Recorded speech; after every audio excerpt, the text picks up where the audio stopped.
একাত্তরের হাতিয়ার গর্জে উঠো আরেকবার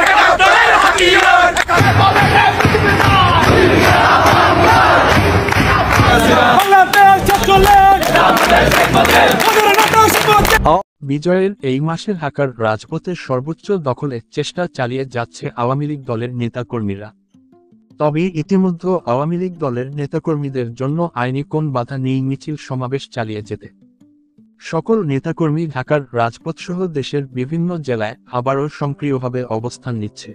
তবে সেই সাথে কঠোর অবস্থানে আছে আইন শৃঙ্খলা রক্ষাকারী বাহিনী।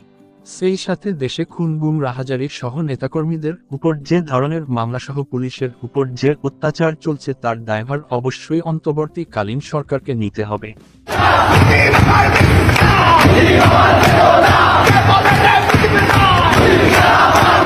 সেই সাথে আওয়ামী লীগ সংগঠনের যে কোনো প্রয়োজনে দলের স্বার্থে কাজ করবেন বাংলাদেশের প্রথম প্রধানমন্ত্রী তাজউদ্দিন আহমেদের পুত্র সোহেল তাজ। এবং আমার দলের প্রয়োজন হলে যদি কোনো বিপদ আসে আমাকে ডাক দিলেই আমি সাড়া দিব।